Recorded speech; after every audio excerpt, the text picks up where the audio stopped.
On the day of the big family dinner, my daughter told me the best gift would be for me to disappear. So that is exactly what I did. I finished paying off the mortgage on her house. I took everything they considered theirs, and I flew to a warm and faraway place. But what I left on her desk destroyed them forever. Before I continue, please subscribe to the Williams Revenge Stories channel and write in the comments what time it is where you are right now. I reached into my jacket pocket, feeling the edge of the envelope, still believing that this night would end with gratitude. The dining room felt warm, maybe too warm. The fireplace crackled behind me, casting orange light onto the table where my family sat finishing their big Thanksgiving dinner. Through the window, snow fell on our neighborhood in thick, lazy flakes. Inside, the chandelier bathed everything in a soft yellow, making the scene look like something out of a Christmas card. The photo of Sarah watched from the mantelpiece, with her frozen smile from better times. I stood up, pushing my chair back from the table, with more effort than I remembered needing. 65 years weighed heavier lately. Ashley, honey, my voice came out hopeful, too hopeful. I have something for you. Happy Thanksgiving. The envelope passed from my scarred fingers to her soft hands. She took it without looking up from her phone, tearing the paper with her thumb while Mia picked at her dessert, and Jason cut another slice of turkey. Matt's screen glowed with blue light on his teenage face, reflecting nothing. $5,000. The check was generous, I thought, enough to pay off most of her credit card debt. The one she had mentioned last month in that panicked call at 2 in the morning. Ashley's eyes scanned the numbers. Her expression did not change. Not a smile. Not even surprise. Just nothing. 5,000? The words came out dry, as if I had handed her a grocery receipt. Is that all? My chest tightened. Well, I thought it would help with that credit card situation. You know what, Dad? She looked up then, and her eyes were cold. Colder than the snow outside. Colder than anything I had seen in 42 years of being her father. The best gift would be if you were not here anymore. Time did something strange. The crackling of the fire faded until it became a dull roar in my ears. Jason's knife stopped mid-cut. Mia's fork hung suspended in the air. Matt's thumbs froze on his screen, but Ashley's face remained perfectly still, as if she had just commented on the weather. I tried to speak. I opened my mouth, but no sound came out. My hands started to shake, so I grabbed the back of my chair. The leather felt cold and distant under my palms, like everything else felt distant suddenly. The room tilted slightly. Or maybe it was just me. Had I heard her right? What? The word barely managed to leave my lips. You heard me. Ashley left the check on the table, not in her purse, not in her pocket. She just left it there like it was trash. You are always here, always hovering, always controlling everything with your money.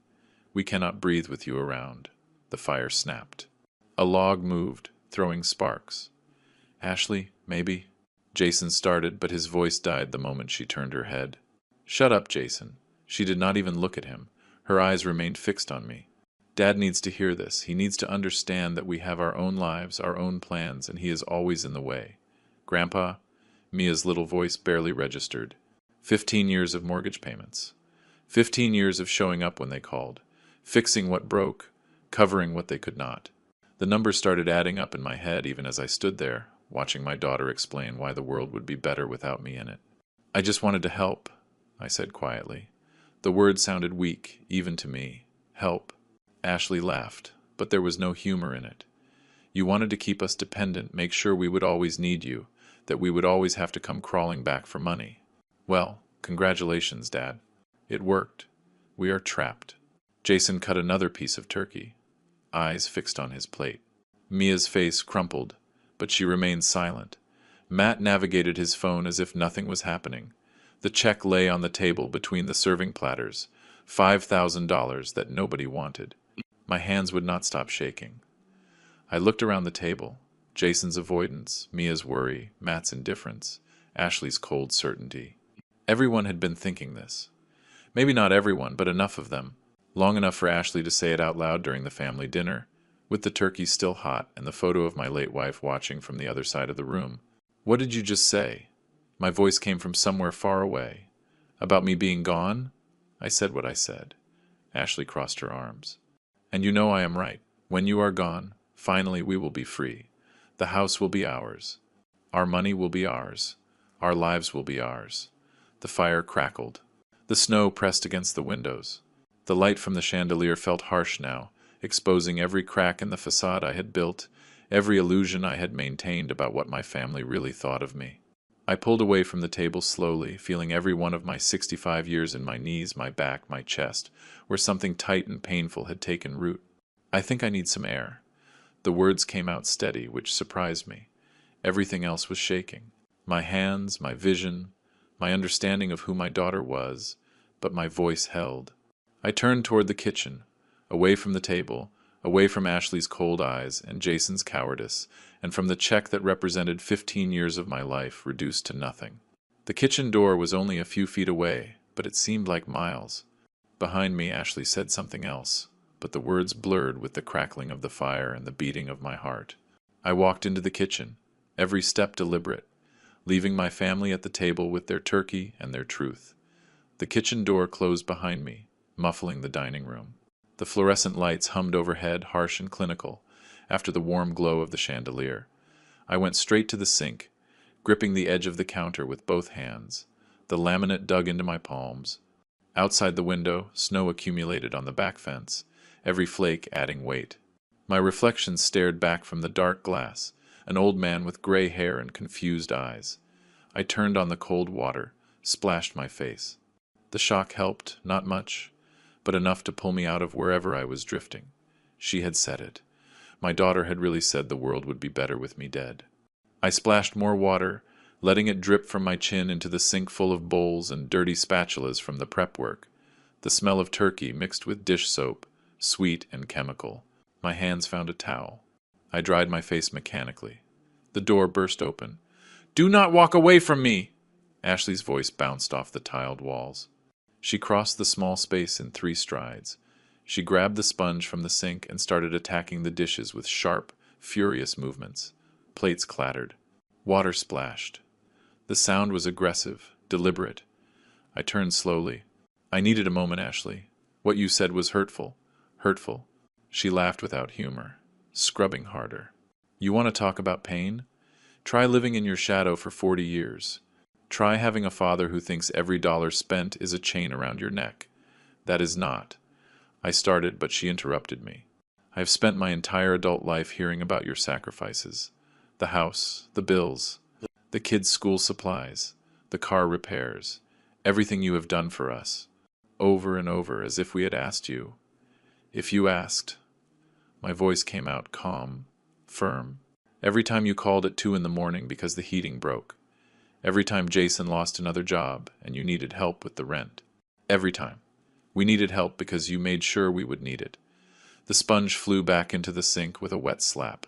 She turned to face me, water dripping from her hands. "You bought the house in your name. You pay the mortgage so you can rub it in our faces. You organized it perfectly, right? Keep us dependent, keep us grateful, keep us trapped." The refrigerator hummed in the sudden silence. Outside, a car passed, its headlights sweeping the snowy yard. "I bought the house because you two could not afford it," I said. "You and Jason were 3 months behind on rent. You had a 6-month-old baby.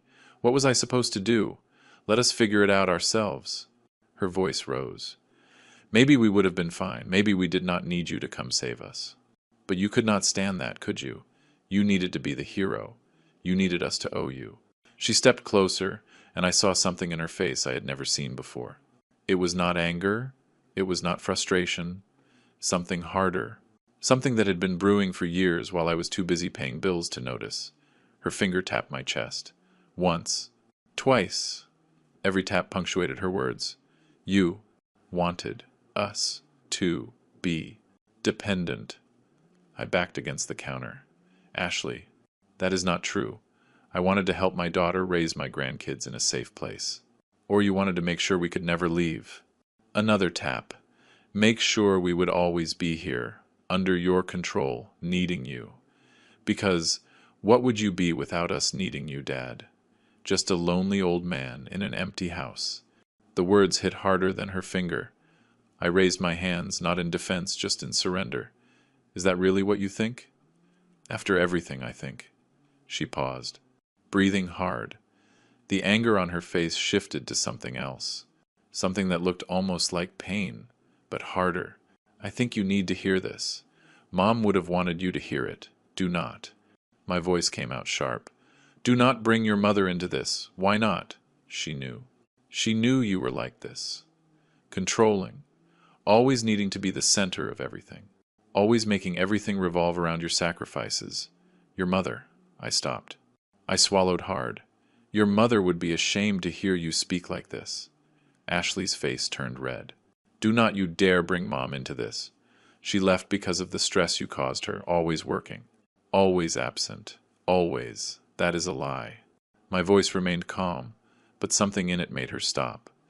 That is a lie, and you know it. Your mother had a heart condition. The doctors explained it. You were there, a convenient diagnosis.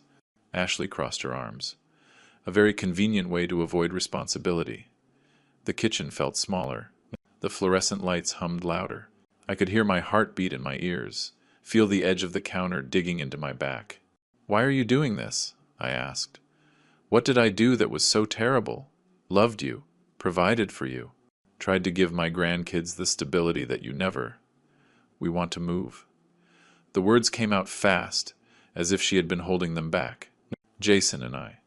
We want to sell the house and move to another state. Start over. But we cannot because it is in your name. Because you would find a way to stop us. You always do. There it was. The real reason. It was not philosophy. Not feelings or old wounds. They wanted the house. They wanted to cash out the 15 years of my mortgage payments and disappear to a warmer place. I see. The words came out hollow, empty. Really? Do you really see it? Ashley's voice had changed from anger to something almost pleading. We are suffocating here, Dad. Jason cannot find work. I am stuck in a management position at a store. The kids are growing up in your shadow. We need a fresh start, but you will not let us have it. I looked at her, really looked at her. When had my little girl, the one who used to pass me tools in my workshop and call herself my helper, become this stranger? When did help become control in her mind? When did love become manipulation? I will leave you alone now.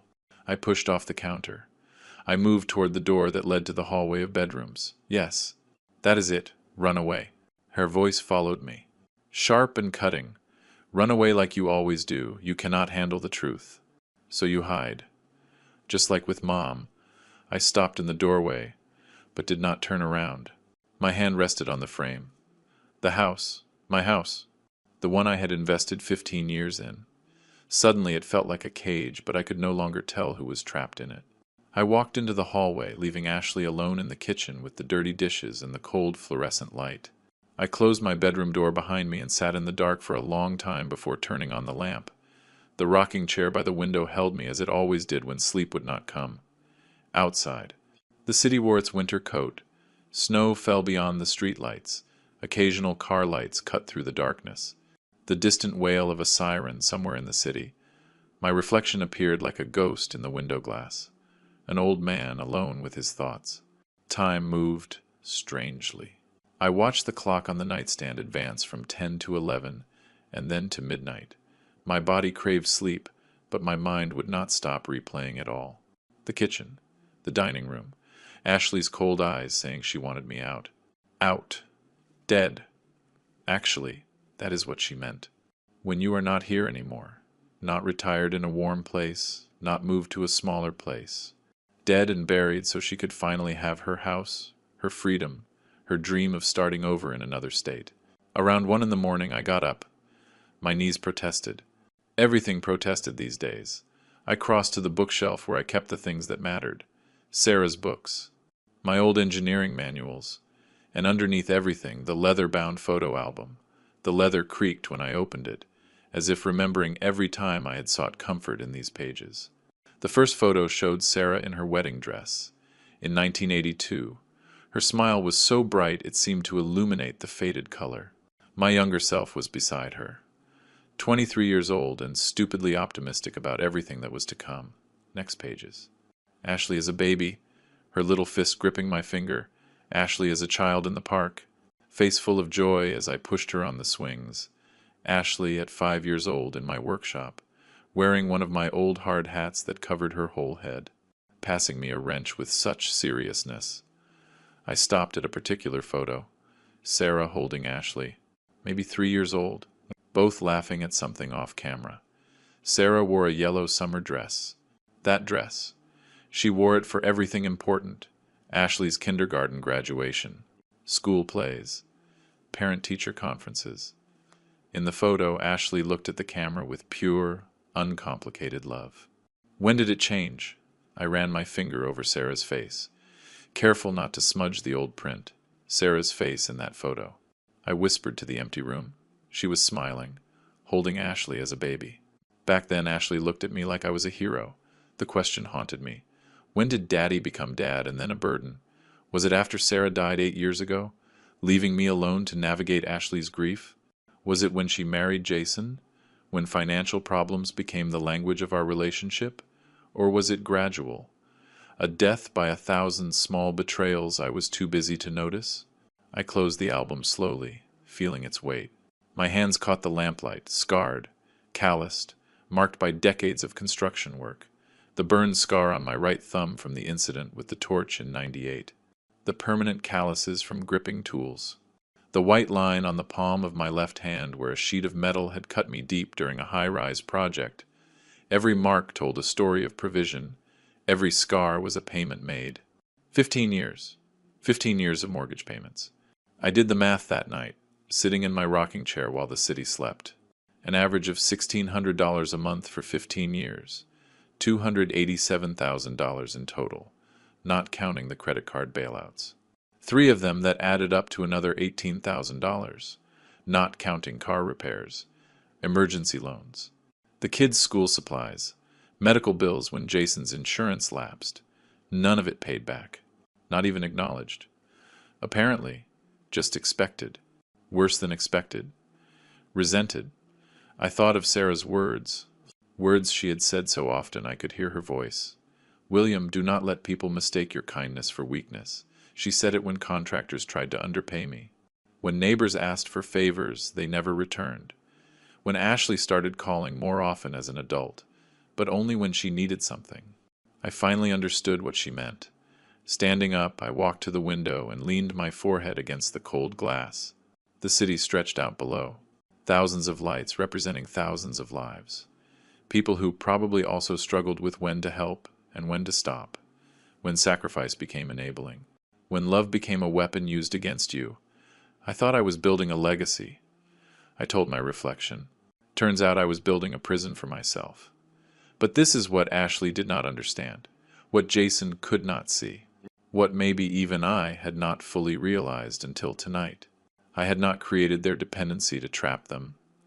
I had created it because I loved them. Because when your daughter calls crying at 2 a.m, you help. When your grandkids need winter coats, you buy them. When the heating breaks in January, you fix it. I had done what fathers do. What I thought fathers were supposed to do. They had taken it and twisted it into something ugly, something selfish on my part. When the selfishness was theirs from the beginning, they wanted the house, my equity, my investment, my 15 years, all wrapped up in a nice package to go to another state. And I was the obstacle. That night, sitting alone in my room while my family slept, or pretended to sleep, or hid from me, I decided something. I was tired of being invisible in my own life. I did not know how yet. I did not know what shape my answer would take. But standing there, with the cold glass against my forehead, and Sarah's photo watching from the nightstand, I felt something shift inside me. Something that had been bending for years finally broke cleanly. I stepped away from the window and looked at my room, my sanctuary, the only space that was truly mine. Then, Sarah's photo on the nightstand. I took the silver frame, its familiar weight in my scarred hands. I am sorry, Sarah, I whispered to her frozen smile. I tried. I really tried with her. Setting the photo down carefully, I moved to the bed and sat on the edge. Exhaustion pulled at me now, but it was different than before. Not the exhaustion of defeat, something else. Something that felt almost like relief. I could not change the past. I could not undo Ashley's words or get back my years of sacrifice, but I could control what happened next. The decision was made, even if the plan was not. Outside, the snow kept falling on the city, covering everything in white, a new beginning, a clean slate. Maybe that is what I needed too, not another state. Something else. Something that would show my daughter exactly what life looked like when I finally, truly stepped aside. I did not sleep. When the gray light of dawn finally crept through the window, I was still in the chair, watching the city wake up under its blanket of snow. 7 in the morning came without ceremony. My body ached from the hours in the rocking chair, but my mind felt sharp, focused in a way it had not been in years. Getting up required effort, knees protesting, back stiff, but I managed. The hallway stretched silent and empty before me. No sounds from the other rooms. Ashley and her family were sleeping in or avoiding me. Both suited me fine. The kitchen housed the ghost of yesterday. Dirty dishes still in the sink, the faint smell of turkey that had gone cold. I ignored it all. I went straight to the coffee maker. I poured grounds without measuring, strong coffee, the kind that strips paint and keeps construction workers functional during 14-hour shifts. While it brewed, my eyes landed on the cabinet above the refrigerator, the one where I kept important papers, house documents, written on the folder tab in Sarah's careful handwriting, from when she managed our filing system. My hand reached up, brought it down. The folder felt heavier than it should. I put it on the kitchen table, poured a coffee so strong it looked like crude oil, and sat down. Inside, insurance papers, warranty pamphlets, old utility bills, and under everything the contract. Cream-colored paper, slightly yellowed at the edges. My signature in blue ink. Date the 15th of March 2010. The numbers came into focus. Property address in our neighborhood. Purchase price $320,000. Primary owner William Johnson. Ashley's voice from the kitchen echoed. It is your house, your name. She was right about that. I stared at that signature, and memory pulled me back. 14 years. 14 years since that signature. Since the day I had believed I was helping my daughter build a life. I remembered that day clearly. Spring of 2010. Ashley had shown up at my old house, the smaller one Sarah and I had bought when we got married. A different neighborhood. A different life. I was 50 then, still working full-time in construction, still believing retirement was something distant and manageable. The doorbell had rung just after breakfast. Through the peephole. Ashley. With tears streaming down her face, baby Mia wrapped in her arms against the March chill. Dad. Her voice cracked when I opened the door. Dad. We got rejected. She held out a letter. Bank letterhead. Application denied. In bold at the top. I read it standing in my doorway while she cried onto Mia's blanket. Insufficient credit score. Unfavorable debt-to-income ratio. Unstable work history. And Jason's job. I had asked, already knowing the answer. Ashley's face crumbled even more. He is between jobs right now. The store laid him off 3 months ago. Between jobs. That phrase would become Jason's permanent state. Please, Dad, the kids need a stable home. We found this perfect place in a good neighborhood. Good schools. A safe neighborhood. We just need help with the down payment. Maybe a cosigner. Mia had chosen that moment to grab my finger with her little fist. 6 months old. Pure innocence and trust. I looked at that baby. At my daughter's desperate face. And I felt my resolve crumble. How much do you need? Just sign as a cosigner. I promise we will pay you back as soon as Jason finds something stable. We drove to the bank together that afternoon. The loan officer, a professional woman in her 40s, with a serious haircut. She had reviewed our situation with clinical efficiency. Papers spread out on her desk. Computer screens glowing. Numbers that seemed huge then. Routine now. Mr. Johnson. She had looked at me over her reading glasses. Since you are the primary source of income with established credit, we will put you as the primary owner. Your daughter will be your resident. I had hesitated. Primary owner, not co-owner. The distinction seemed important. But Ashley was bouncing Mia on her knee, making the baby laugh.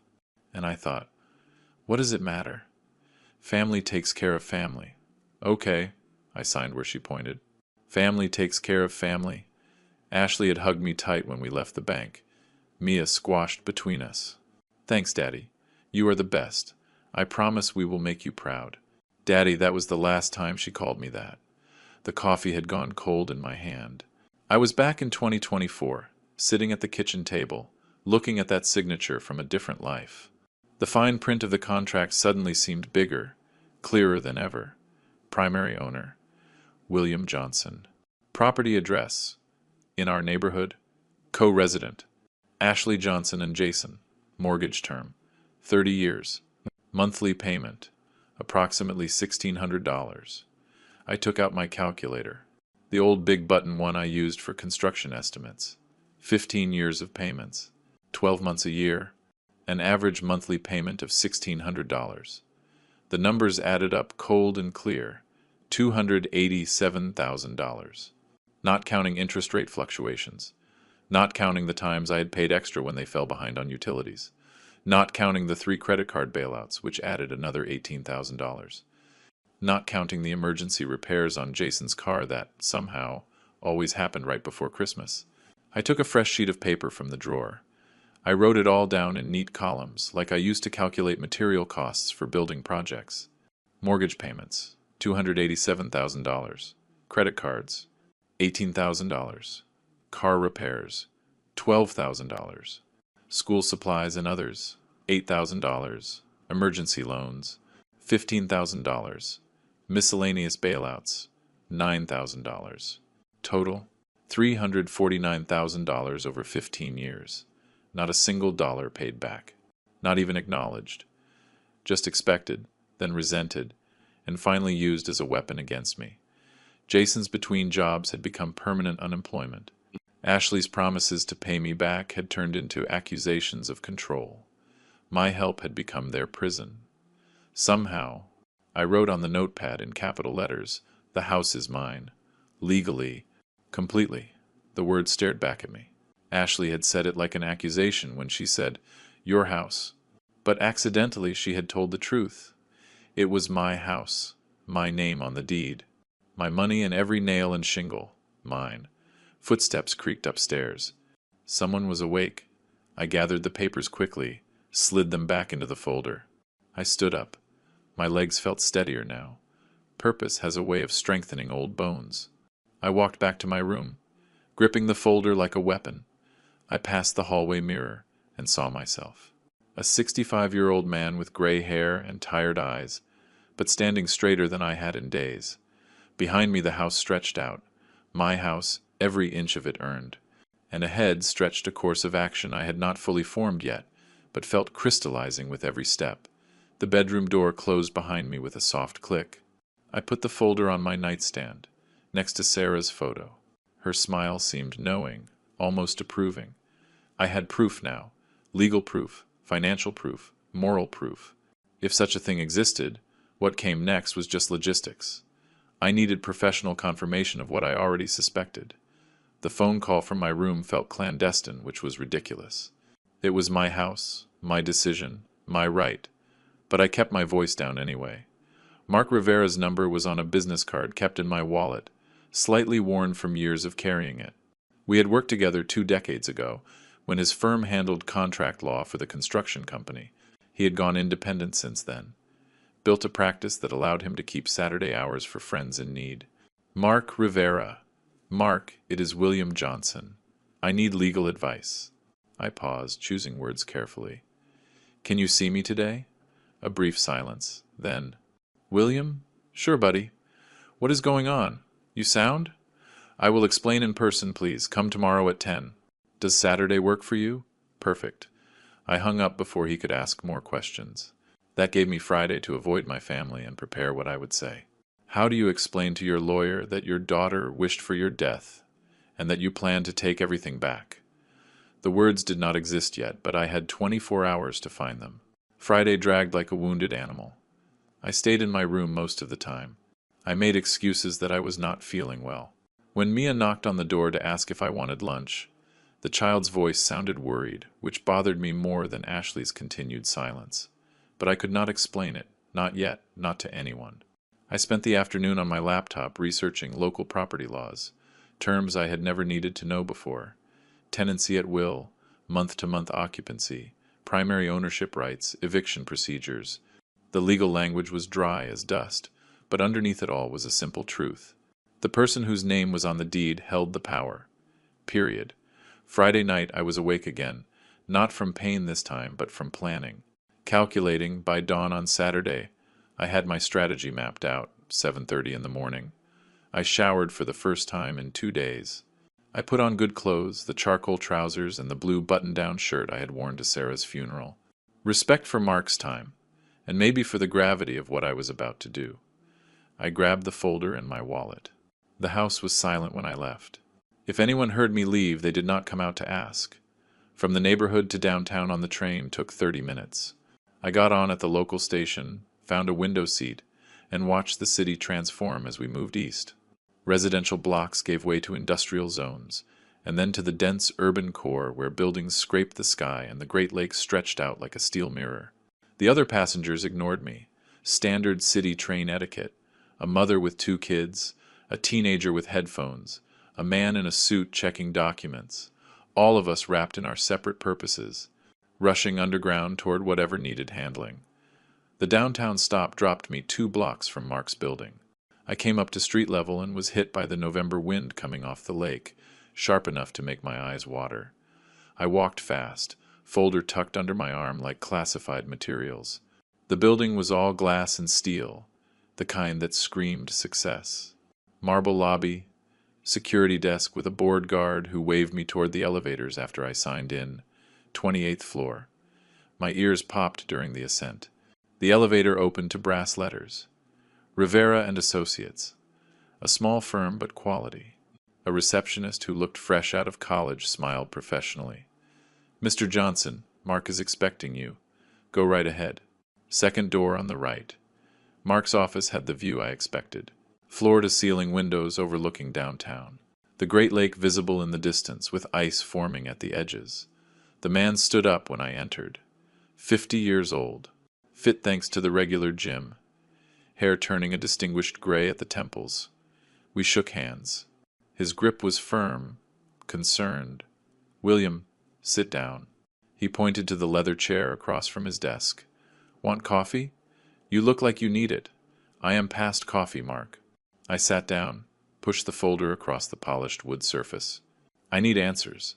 He settled into his chair, pulled the folder closer, opened it. His expression shifted from casual to professional as he scanned the first page. He put on reading glasses. Read in silence, except for the occasional rustle of paper and a low, that could have meant anything. Minutes passed. Outside, a helicopter crossed the skyline. Inside, I watched Mark work, checking details against something on his computer screen, probably the property database. Knowing him, taking notes on a legal pad with handwriting that looked like controlled chaos. Finally, he leaned back, took off his glasses, and rubbed the bridge of his nose. "William," his voice carried weight. "Legally speaking, this property is entirely yours." Something in my chest loosened. "Validation? Explain that to me." Mark tapped the contract. "Primary owner. Your name. Your credit. Your financial responsibility. Your daughter is listed as a co-resident, which is essentially a tenant designation. She has no ownership stake. You have been making all the payments for." He checked his notes. 15 years. "Can I take it back?" He blinked. "Take it back? William, you never gave it away." "They are essentially tenants living on your property. What are you asking exactly?" "And if I want them out," Mark whistled softly, put down his pen. "That is heavy. They are family. Family that told me." I stopped, reconsidered. But if I could not tell my lawyer, who could I tell?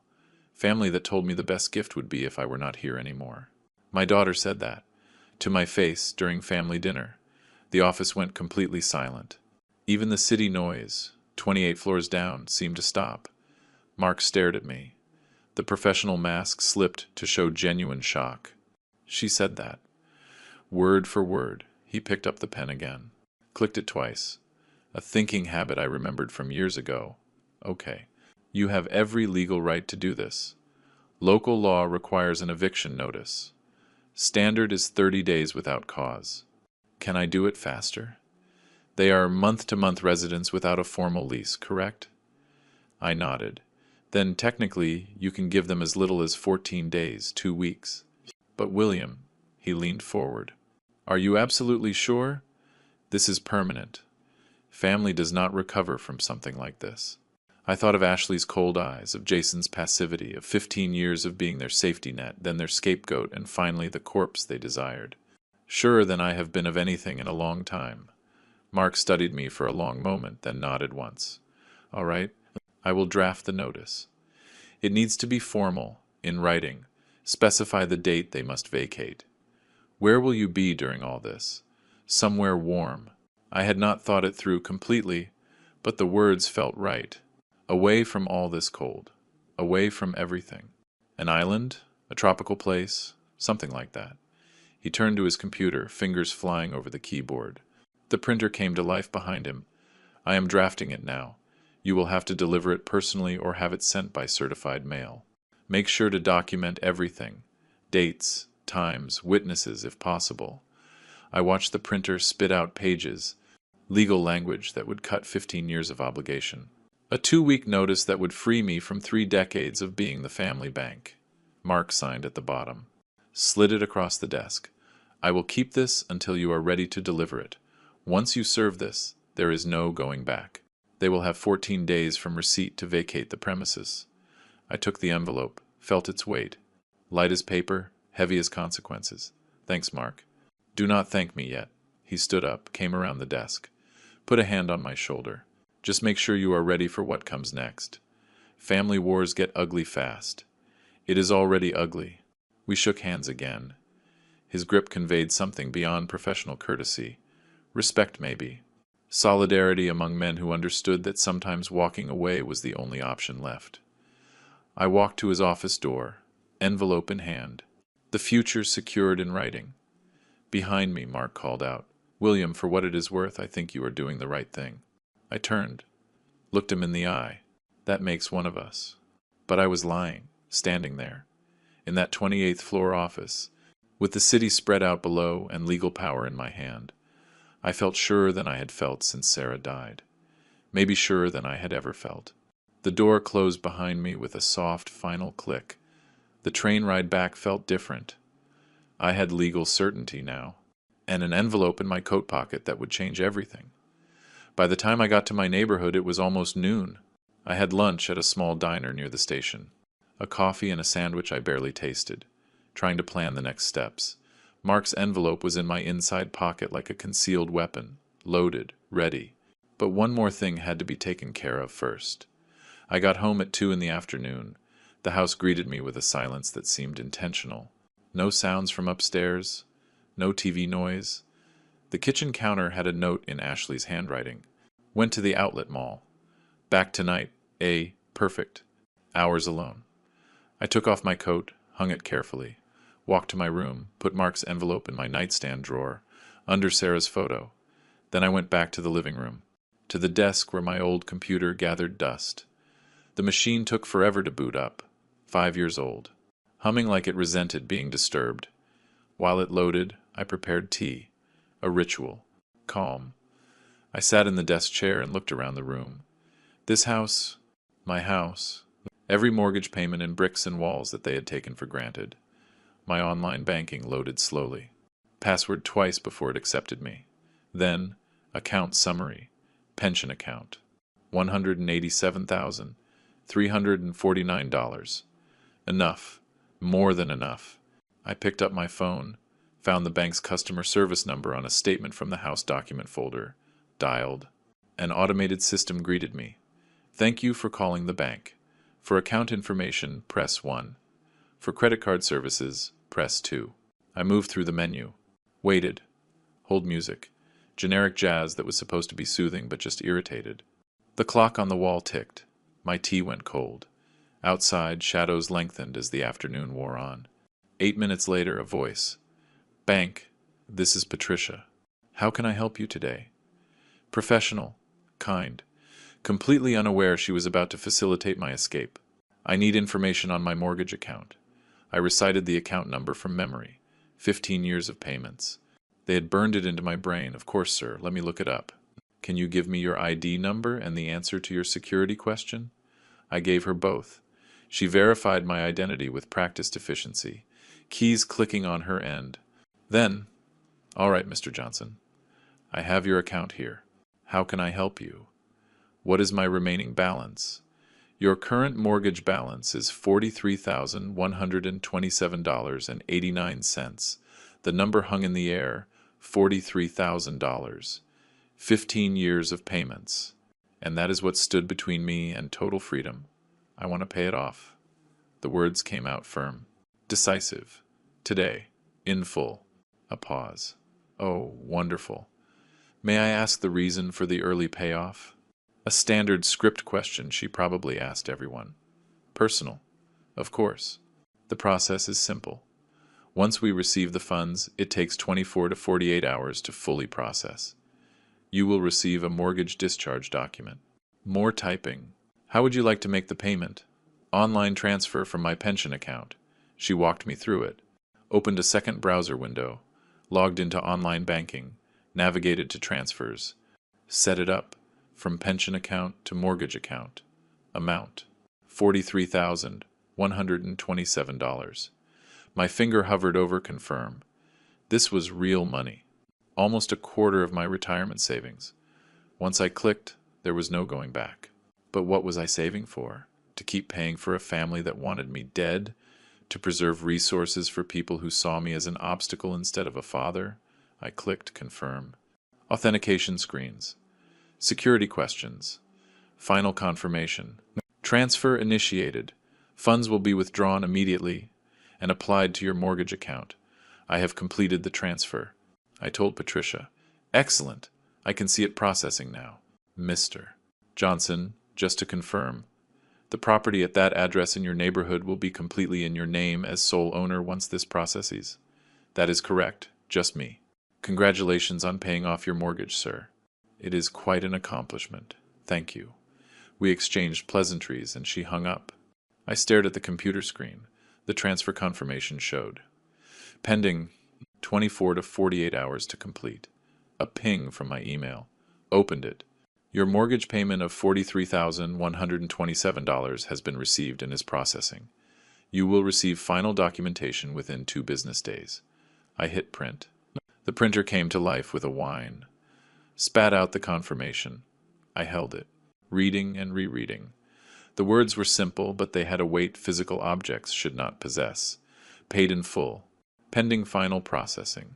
Walking to the filing cabinet felt ceremonial. I opened the House Documents folder.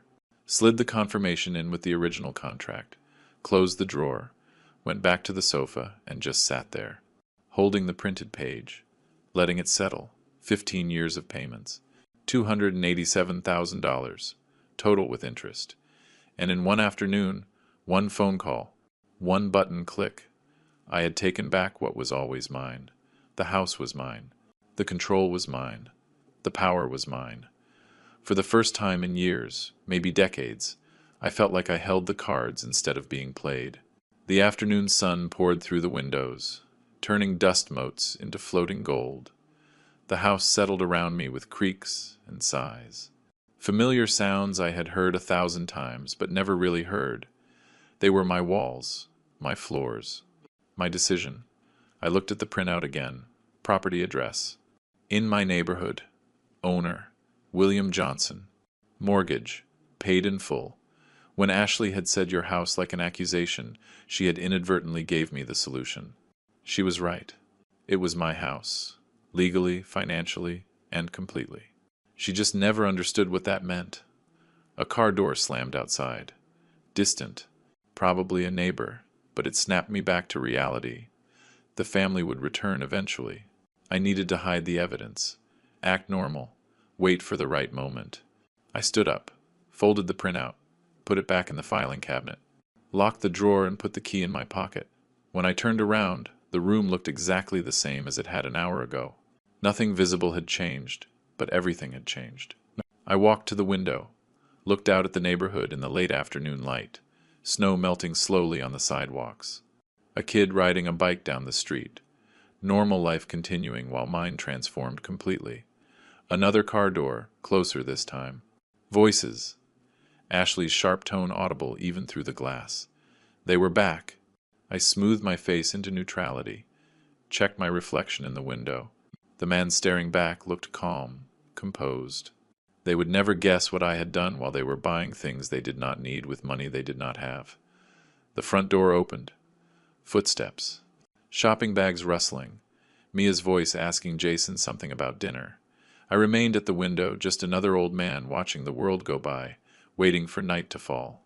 Saturday night, I stayed in my room while the family watched TV downstairs. Their voices drifted up through the vents. Laughter at some show. Jason's occasional comment. Mia asking for popcorn. Normal, familiar sounds of a family that had ceased to be mine somewhere along the way. I stayed in my chair by the window, tickets to that paradise still hidden in my nightstand drawer, and waited for Sunday. Morning came cold and gray. I woke at 6:30 to silence. They were sleeping in after their shopping expedition. Perfect. I dressed in layers, thermal shirt, sweater, heavy coat. Left a note on the kitchen counter. Went out. W. Nothing else. They no longer deserved explanations. The train ride from the neighborhood to downtown took 40 minutes. I sat near the back, watching the city wake up through dirty windows. Sunday morning commuters. A nurse in scrubs heading to a hospital shift. A young couple dressed for brunch. A man my age with a grocery bag. All of us moving through the city with separate purposes, invisible to each other. The main avenue greeted me with the particular misery of December. Wind off the Great Lake cut through my coat like it had a personal grudge. That upscale area lived up to its name even in winter. Huge stores with elaborate window displays. Christmas lights strung between buildings. Tourists bundled against the cold, taking photos with shopping bags. I walked without a destination, hands buried in my pockets, just needing to be somewhere that was not my house. I passed the big department store with its animated holiday windows, past the expensive jewelry store where engagement rings sparkled under spotlights, past families coming out of brunch, kids hyped up on pancakes, parents looking exhausted but content. The crowd made me invisible, which felt good. Nobody looked twice at an old man in a gray coat walking alone on a Sunday morning. I could have been anyone, could have been no one. Then I stopped. The travel agency window was not particularly big, wedged between a luggage store and a coffee shop. Trips to a tropical dream in blue letters above the door, but the display hit me with physical force. A poster. Huge, maybe 6 feet wide. Escape to Paradise. That island paradise. $799.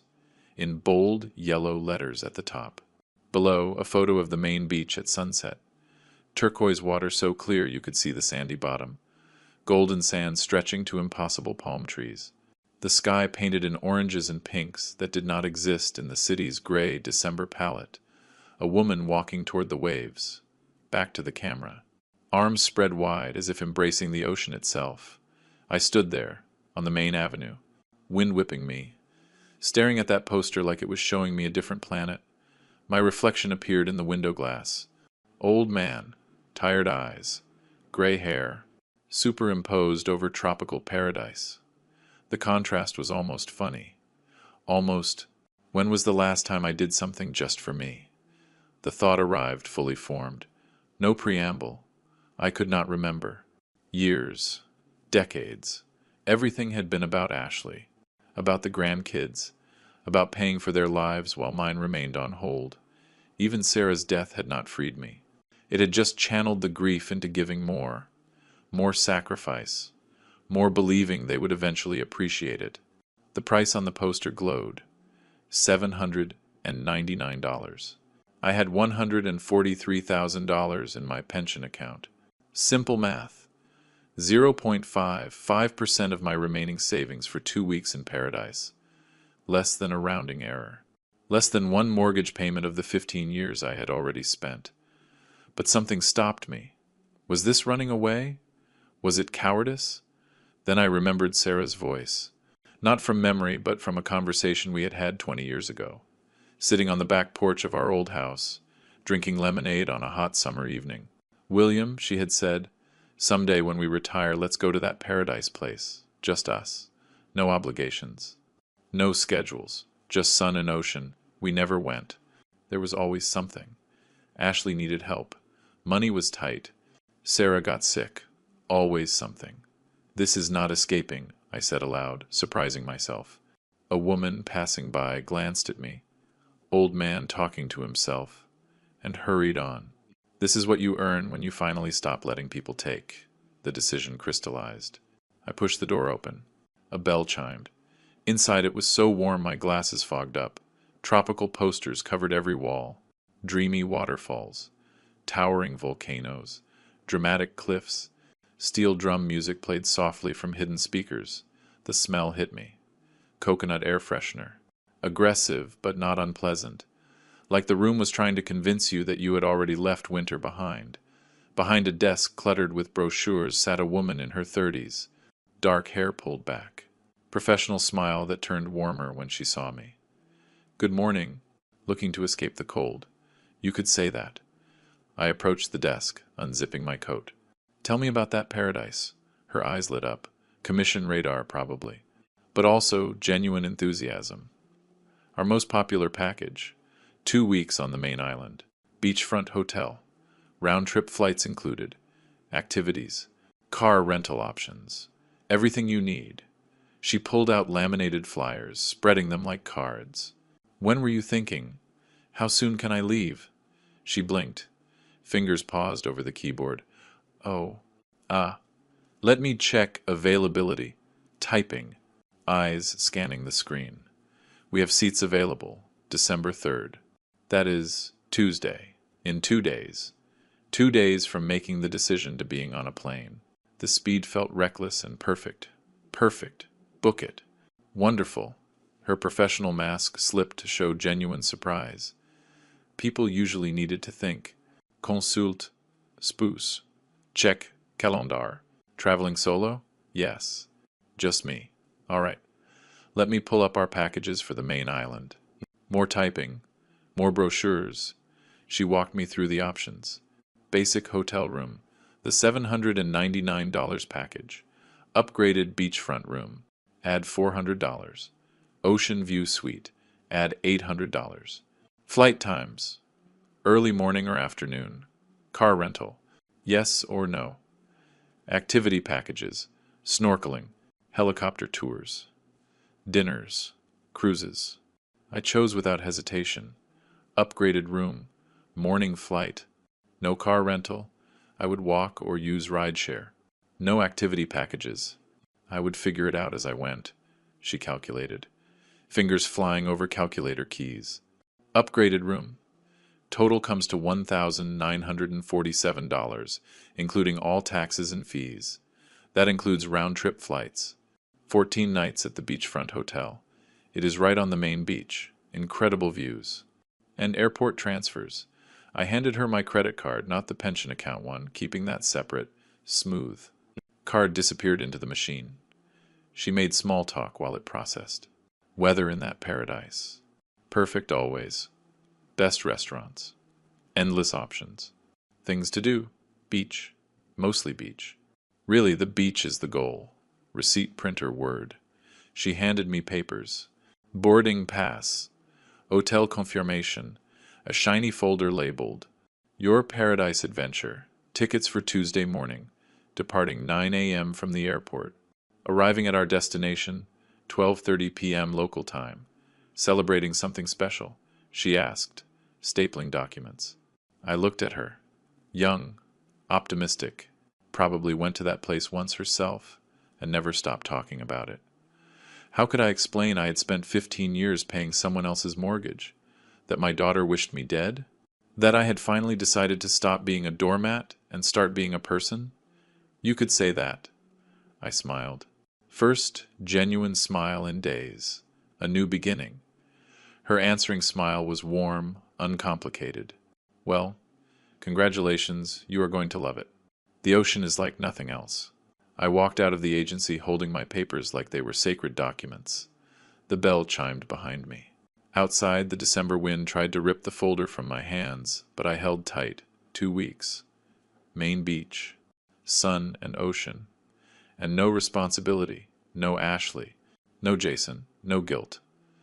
I stood on the main avenue. Christmas lights twinkling overhead. Shoppers flowing around me like water around a stone. And felt something I had not felt since before Sarah died. Anticipation. Not dread. Not obligation. not weary resignation. True anticipation for something good coming toward me. Tickets were confirmed. December 3rd, check-in at 7 a.m. In 48 hours. I would be on a plane heading west, leaving it all behind. I started walking back toward the train. Folder inside my coat. Against the wind, the city chill could not touch me anymore. I was already somewhere warmer. Sunday night, I avoided dinner. Stayed in my room with my tickets spread out on the bed like treasure maps. Monday morning, Ashley left for work at 8. I heard her car start. Listened until the sound faded. Jason's voice came from downstairs, taking the kids to an amusement park. Back by 6. By 4 p.m. I had the house to myself. The kitchen felt different in the late afternoon light. Golden December sun slanting through windows, making everything look warmer than it was. I sat at the table where we had held the family dinner, barely a week ago, where Ashley had handed me my death sentence, wrapped in casual cruelty. Blank paper, blue pen, deep breath. Dear Ashley, I crossed it out. Too soft, too familiar. This was not a letter from a father. It was a legal notice from a landlord. Ashley and Jason, better, formal. Both names, both responsible. By the time you read this, I will be gone. Not gone in the way. I stopped. Too emotional. Too much explanation. They did not deserve my reasoning, just facts. Crumpled the paper, started over. Second attempt was worse. Too angry. Too detailed about every betrayal. Third was too cold. Almost cruel. I was not trying to hurt them, just setting boundaries they should have recognized years ago. Fourth try. I wrote slowly, weighing every word like it was evidence in court. Because it was, in a way. This note would be read, reread, probably shown to lawyers or friends, or posted online in some desperate attempt for sympathy. Every word had to be defensible. When I finished, I read it aloud to the empty kitchen. Ashley and Jason, by the time you read this, I will be gone. Not gone the way you wished at the family dinner, but gone from your life in a different way. I have paid off the mortgage. The house at this address is now entirely in my name. You will find proof attached. You have 14 days from today, December 2nd, 2024, to vacate the property.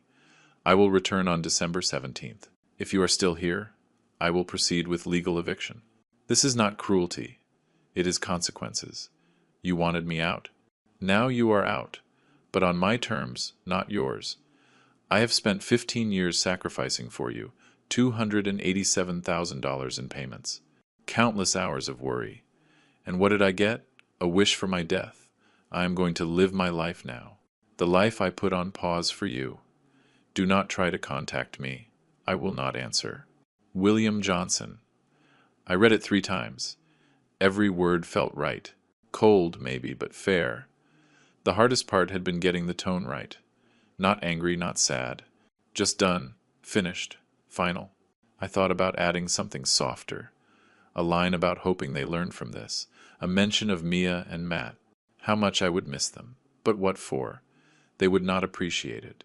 Ashley would turn any softness into a lever for manipulation. This was perfect. Surgical. Clean. I went to the living room filing cabinet. Unlocked it with the key kept on my ring. Found the mortgage discharge document. Paid in full. Stamped in red at the top. Folded it carefully. Went back to the kitchen. Folded the note around the document. Both fit perfectly into a large envelope I pulled from the drawer. Sealed it.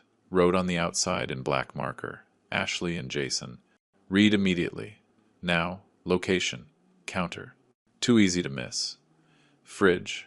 Might not see it until morning. Needed a central spot. Unavoidable. Where would they encounter it the moment they walked in? My eyes landed on the crystal vase in the center of the table. Wedding gift from Sarah's family. Heavy cut glass that caught the light and threw rainbow prisms across walls. Sarah had loved that vase.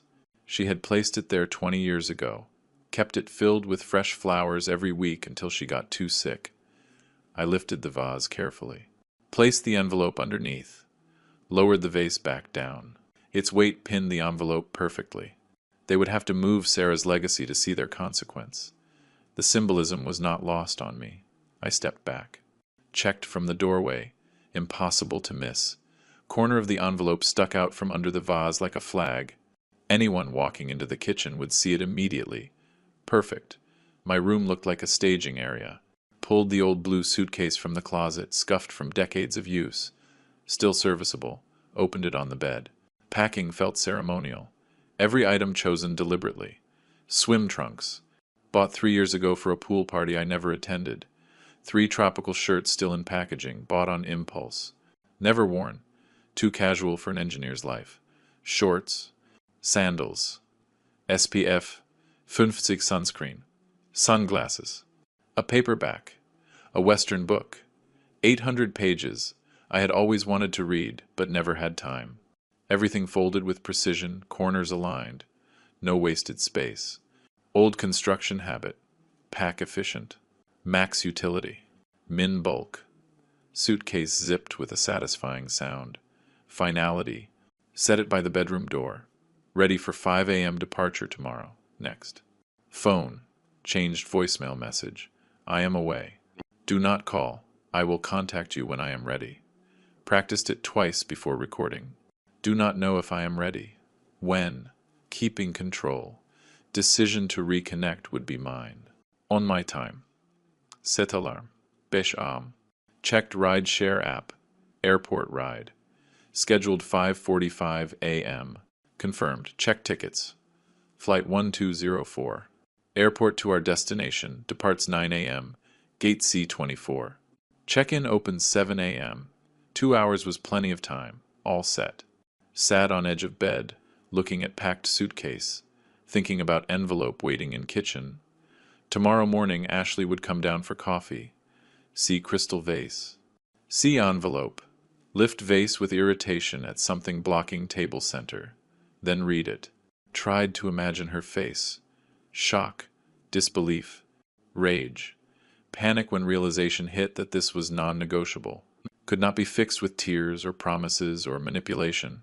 Spent so long fearing her disappointment, her anger, her judgment.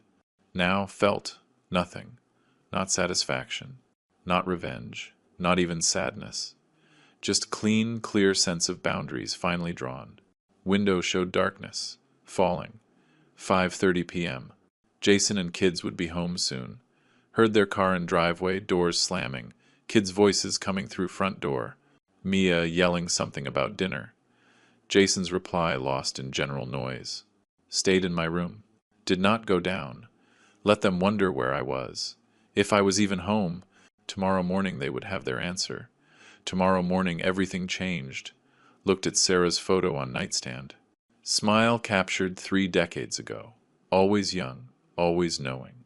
Hope you understand, whispered. Tried. Really tried with her. But trying had limits. Even for a father. Even for family. Turned off lamp. Lay on top of covers fully dressed minus shoes. Tomorrow required early start.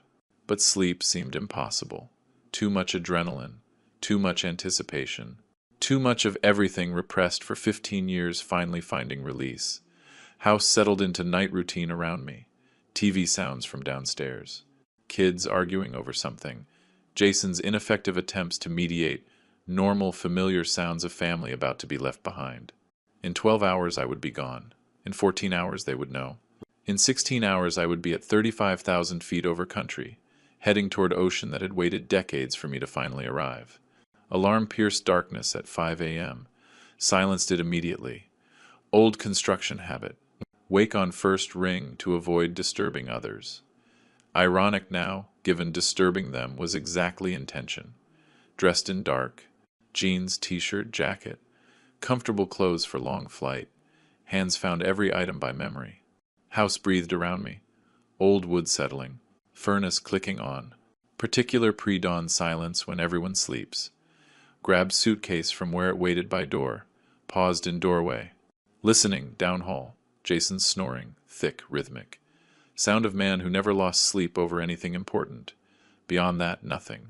Mia and Matt fast asleep on school morning they would not be attending.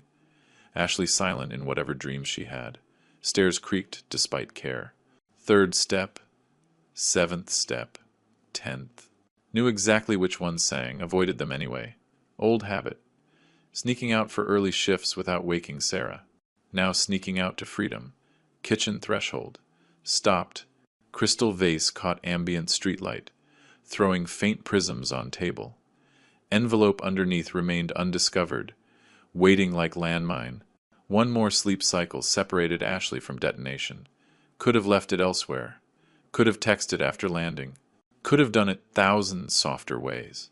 But softness had gotten me nowhere for 15 years. Turned away. Walked to front door. Opened carefully. December cold air hit face. Sharp. Clarifying. Real. Closed door behind me with soft click that sounded like punctuation. Final sentence. Period. End of chapter. Rideshare car waited. White sedan. Driver named Ahmed, per app. Mid-30s, maybe. Tired eyes in rearview mirror. Helped with suitcase without comment. Another early airport run. Nothing special about me. Terminal 3. Major airline? Yes. Pulled away from house in that direction. Look back once. House dark except single porch light forgotten to turn off. Black windows. Secret sleeping inside. Comfortable lies of family about to become uncomfortable truth. Then turn corner and gone. Highway at 5:45 a.m. Tuesday. Strangely empty. Occasional truck hauling goods somewhere. Early shift workers. Other airport runs. Flew toward east. Headlights cutting dark. Downtown skyline visible in distance. Towers lit against lightning sky. Indifferent to individual human dramas playing out in shadow. Ahmed did not speak, which I appreciated. Radio played soft jazz. Watch city pass. Industrial zones. Suburbs. Airport hotels. Finally massive airport terminals rising like spaceships about to launch. Terminal 3. Ahmed helped with bags. Accepted tip added via app. Drove off. Stood moment on curb. Watching other travelers flow into terminal. Families. Business people. Particular energy of 6:30 a.m. departures. Inside, chaos disguised as order. Check-in kiosks beeping. Screens directing people through electronic steps. Touch screen. Entered confirmation number. Watched boarding pass print. Seat 17A window. Perfect. Bag drop. Swallowed suitcase on conveyor belt. Tagged for our destination. Watching it disappear felt symbolic. Old life traveling ahead of me. Waiting to be unpacked in paradise. Security line moved fast at that early hour. Shoes off. Belt off. Laptop out. Except no laptop.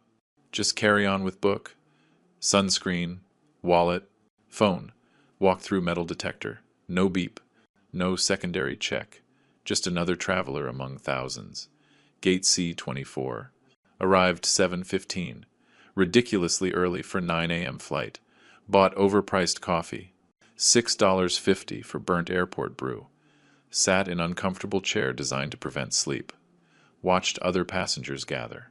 Young couple. Honeymoon, probably. Family with 3 kids. Already ramped up at 7 a.m. Business travelers in suits typing on laptops. Solo travelers like me, though most looked like they had purpose. Whereas I felt, what?